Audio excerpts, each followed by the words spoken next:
جس میں آپ کو کامیابی ہوئی۔ آپ کی کان کے مقام پر جو سندھ کا حصہ تھا شہید ہو گئے۔ امام ابن نحاس آپ کے بارے میں فرماتے ہیں کہ آپ اس جہاد میں مکران اور کندابیل کے علاقوں سے آگے بڑھ گئے تھے۔ تو ناظرین گرامی، ان تمام روایات سے یہ ثابت ہوتا ہے کہ اہل عرب نے ہندوستان کے اوپر بہت سے حملے کیے اور بہت سے لوگ ان میں سندھ تک بھی پہنچ گئے تھے، جیسا کہ ابھی آپ نے روایت سنی امام ابن نحاس کی۔ حضرت حارث بن مرہ کے بعد حضرت مخلب بن ابی صفرہ ہند پر حملہ آور ہوئے۔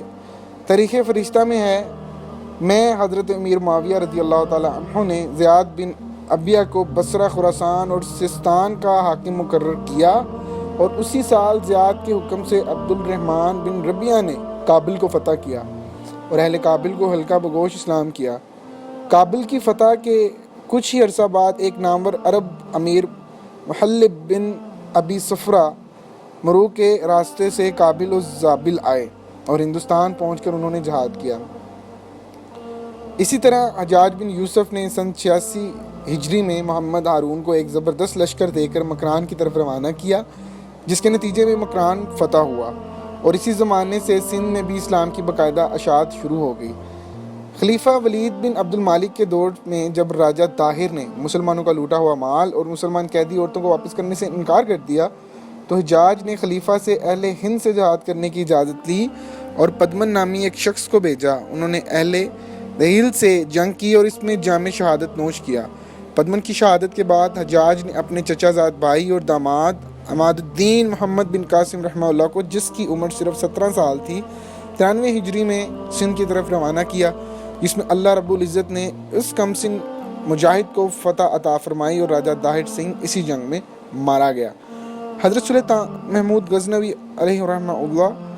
357 ہجری سے 421 ہجری تک کا عالم یہ تھا کہ اپنے اوپر غزوہ ہند کو فرض کیا ہوا تھا، یعنی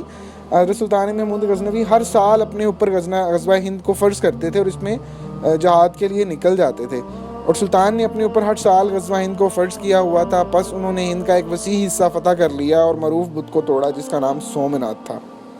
اور وہ اہل ہند یہ اعتقاد رکھتے تھے کہ یہ زندگی دیتا ہے اور موت دیتا ہے۔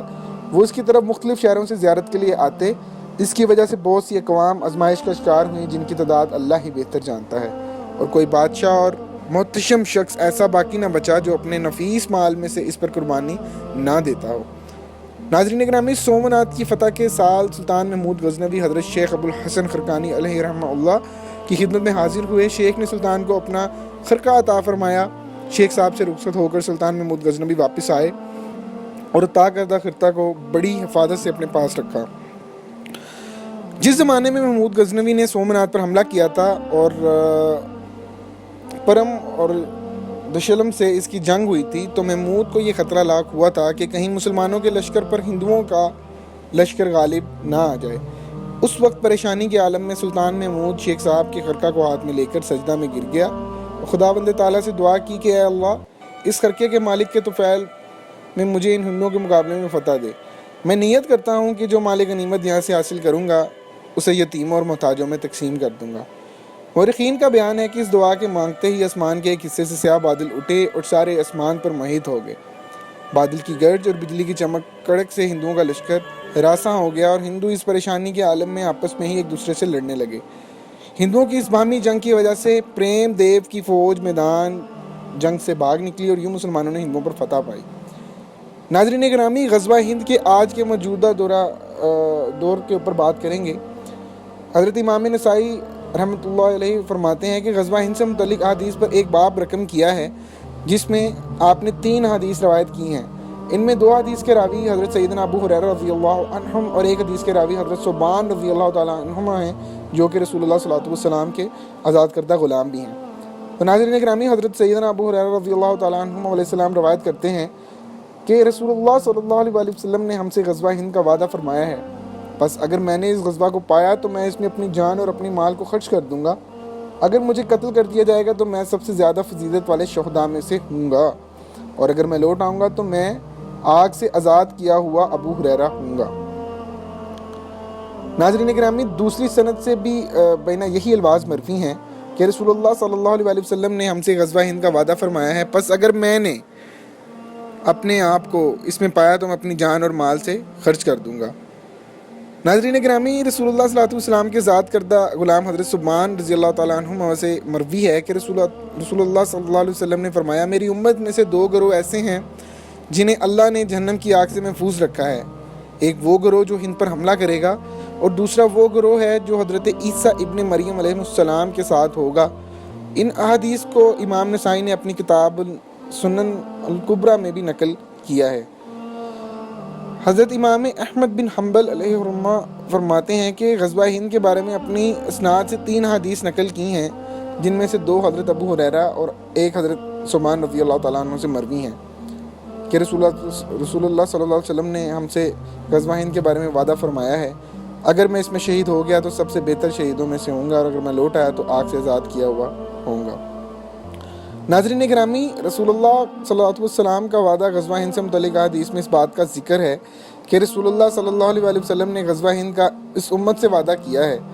ان کلمات سے اس غزوہ کی اہمیت کا اندازہ بخوبی لگایا جا سکتا ہے۔ اسی وجہ سے علماء اسلام نے اپنی کتب میں غزوہ ہند سے متعلق حدیث کو بیان کیا اور اس امانت و بشارت کو ہر دور میں آئندہ آنے والی نسلوں تک منتقل کیا ہے۔ اہل ایمان اس بات کو بخوبی جانتے ہیں کہ اللہ اور اس کے رسول صلی اللہ علیہ وسلم اپنے وعدے کو وفا کرتے ہیں، اس لیے غزوہ ہند کے واقعہ ہونے میں کسی قسم کا کوئی شک نہیں ہونا چاہیے۔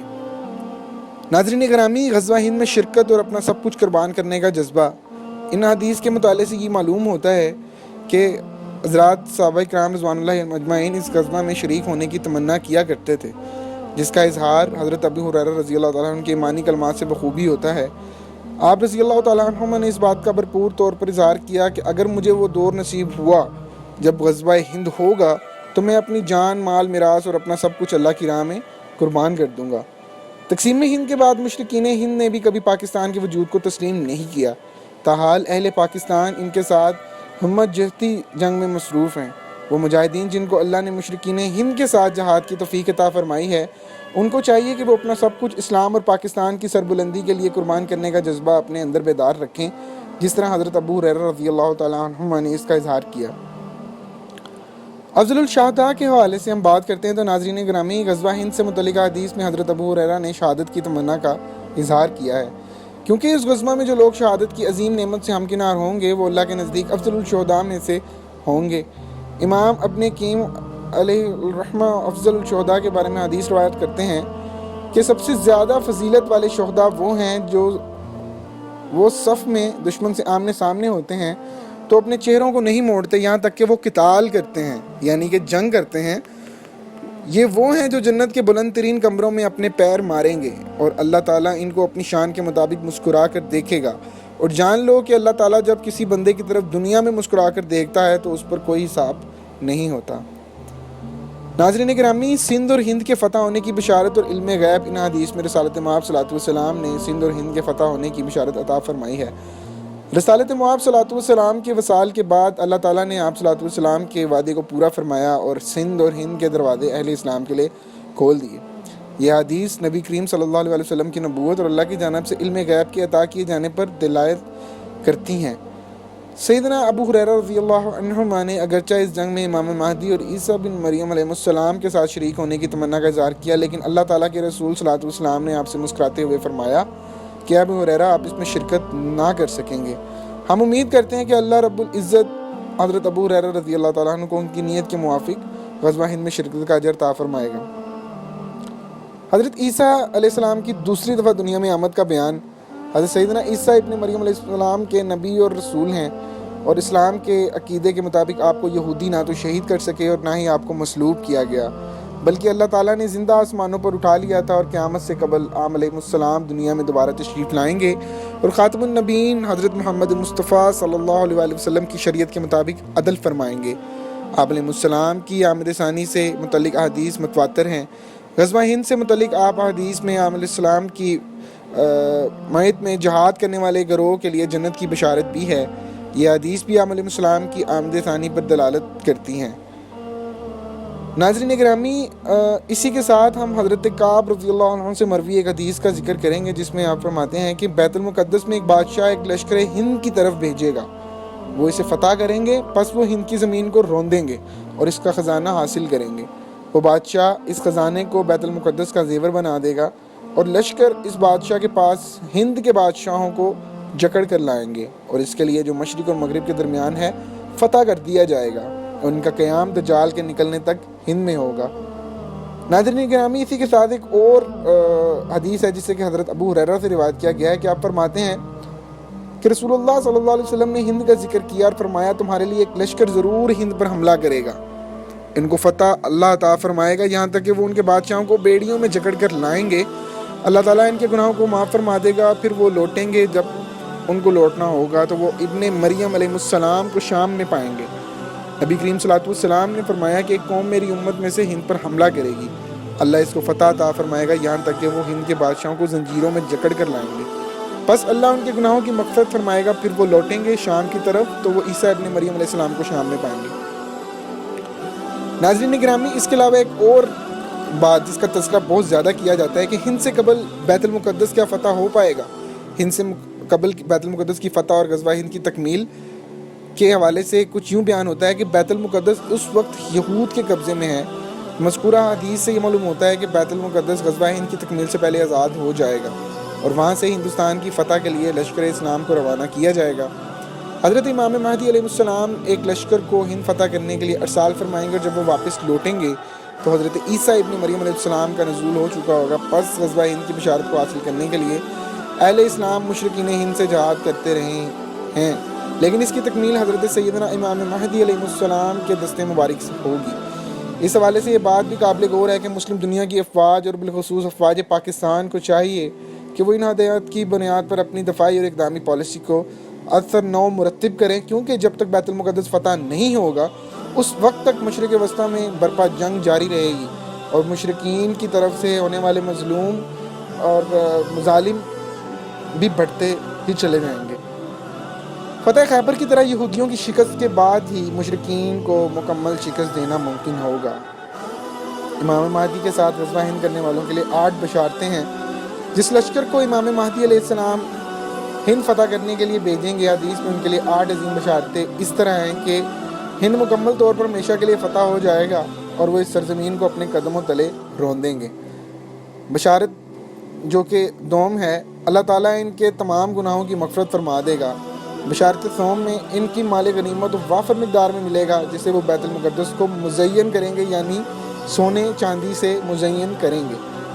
ہندوستان کے بادشاہوں کو بیڑیوں میں جکڑ کر وہ لشکر امام مہدی علیہ السلام کے سامنے پیش کریں گے۔ وہ لشکر جس قدر اللہ چاہے گا ہندوستان میں رہے گا اور پھر شام حضرت عیسیٰ علیہ السلام کے ساتھ شامل ہونے کی فضیلت حاصل کرے گا۔ اس لشکر کو دجال اور اس کے گروہ سے لڑنے کی فضیلت حاصل ہوگی۔ شرق و غرب کے مابین جو کچھ ہے وہ فتح ہوگا اور اللہ کے نبی صلی اللہ علیہ وسلم کا کیا ہوا وعدہ پورا ہوگا۔ اس کے شہداء افضل ترین شہید ہوں گے اور اس کے غازیوں کو جہنم سے خلاصی کی بشارت ہے۔ ناظرین گرامی، بہت سے لوگ مسلمانوں میں اور غیر مسلموں میں اس بات کا دعویٰ کرتے ہیں کہ غزوہ ہند سے متعلق احادیث من گھڑت ہیں، اور بہت سے لوگوں نے یہ لکھنے کی کوشش بھی کی ہے کہ تاریخ اسلام میں جن ائمہ محدثین نے، اکابرین مورخین نے غزوہ ہند سے متعلق احادیث کو اپنی کتاب میں نقل کیا ہے، ان کو اس مضمون میں اپنی معلومات کے لیے مطابق جمع کر دیا۔ تقریباً 20 کتب حدیث و تاریخ میں اکابر محدثین و مورخین نے غزوہ ہند سے متعلق حدیث و بشارتوں کو اپنی کتب میں نقل کیا ہے، جو اس بات کی صحیح دلیل ہے کہ نعوذ باللہ غزوہ ہند سے متعلق احادیث من گھڑت اور موضوع نہیں ہیں، بلکہ علماء امت نے اپنے کتب میں بشارت اور قیامت سے قبل ہونے والے علامت کے طور پر انہیں نقل کیا ہے۔ بس وہ افراد جو غزوہ ہند سے متعلق حدیث کو جھوٹا اور موضوع قرار دیتے ہیں، انہیں اس کبھی عمل سے سخت اجتناب کرنا چاہیے۔ کیا غزوہ ہند ہو چکا ہے؟ رسول اللہ صلی اللہ علیہ وسلم نے اپنی امت کو غزوہ ہند کی بشارت عطا فرمائی۔ بعض افراد کی یہ رائے ہے کہ غزوہ ہند کی بشارت مکمل ہو چکی ہے اور غزوہ ہند پیش نہیں آئے گا۔ بعض افراد یہ بات اپنے مبلغ علم کی بنیاد پر کہتے ہیں، جبکہ بعض لوگ امن کی آشا کو بچانے کے لیے اس کا اظہار کرتے ہیں تاکہ ان کا پسندیدہ ترین ملک جس کی وہ تہذیب و ثقافت میں رنگے جا رہے ہیں ناراض نہ ہو جائے۔ اگر ہم غزوہ ہند سے متعلق وارد ہونے والے تمام حدیث اور جس سے متعلق تمام محدثین مورخین کے اقوال اور امت کا عمل دیکھیں تو یہ بات واضح ہوتی ہے کہ حضرت محلب بن صفرہ سے لے کر آج تک علیہ السلام کی مشرکین ہند سے جتنی بار جنگیں ہوئی ہیں وہ اسی بشارت میں شامل ہیں، اور حدیث کے مطابق غزوہ ہند کی تکمیل حضرت سیدنا امام مہدی علیہ السلام کے دستے مبارک پر ہوگی، جس کے نتیجے میں ہند ہمیشہ کے لیے مسلمانوں کے ماتحت ہو جائے گا۔ غزوہ ہند سے متعلق حدیث کرنے کے بعد امام ابن کثیر فرماتے ہیں اور مسلمانوں نے ہند پر سن 66 ہجری میں حضرت امیر معاویہ بن ابو سفیان کی عمارت میں حملہ کیا، پس وہاں بہت سے امور وارد ہوئے جن کا ذکر ہم نے تفصیل کے ساتھ کر دیا ہے، اور ہند پر ان علاقوں پر جو اس کے ساتھ ملک تھے سن 400 کی حدود میں بڑے سعید بادشاہ محمود بن سبتکین، یعنی کہ میں یہاں پہ سلطان محمود غزنوی کی بات کر رہا ہوں، وہاں اپنے مشکور کام کیا اور سب سے بڑے بت کو تباہ کر دیا جس کا نام سومنات تھا، اور اس کے قلائد و تلواریں حاصل کی اور اپنے زہروں کی طرف سلامتی اور مال غنیمت کے ساتھ واپس لوٹے۔ اسی بات کا ذکر غزوہ ہند کا تذکرہ کرنے کے بعد آپ نے اپنی تاریخ کی کتاب البدایہ والنہایہ میں بھی کیا ہے۔ امام ابن کثیر علیہ رحمہ اللہ کا غزوہ ہند کی حدیث نقل کرنے کے فوراً بعد اپنی تاریخ کی کتاب اور فتن پر لکھنی جانے والی علیحدہ کتاب میں علیہ السلام کے ہند پر مختلف ادوار میں کیے جانے والے حملوں کا ذکر کرنا اور اس بات پر دلالت کرتا ہے کہ آپ کے نزدیک یہ تمام بشارت صحیح ہیں، اور یاد رہے کہ علماء نے غزوہ ہند کو قرب قیامت کی علامات میں سے ایک علامت کے طور پر ذکر کیا ہے، جس کا مطلب یہ ہے کہ ان کے نزدیک اس بشارت کی تکمیل ابھی باقی ہے۔ ناظرین گرامی، اپنی گفتگو کا اختتام کرنا چاہوں گا ایک حدیث کے ساتھ کہ جس میں رسول اللہ صلی اللہ علیہ وسلم نے فرمایا کہ سندھ کی خرابی ہند سے ہے اور ہند کی چین سے۔ ناظرین گرامی، آج کے دور کے اندر ہم اس بات کا تعین کریں تو نبی صلی اللہ علیہ وسلم کی حدیث کو بالکل نظر انداز نہیں کیا جا سکتا کہ اور سندھ کی خرابی ہند سے ہے اور ہند کی خرابی چین سے ہے۔ اس روایت کو حضرت امام ابن کثیر نے اپنی کتب میں نقل کیا ہے۔ اس حدیث مبارکہ کے درست معنی اللہ اور اس کے رسول ہی بہتر جانتے ہیں، تاہم اگر ہم آج کے موجودہ حالات جو کہ پاکستان، انڈیا اور چین کے مابین ہیں اس پر غور کریں تو یہ بات سمجھ میں آتی ہے کہ سندھ میں فتنہ و فساد، قتل و غارت گیری اور تباہی و بربادی کا سبب ہندوستان ہے،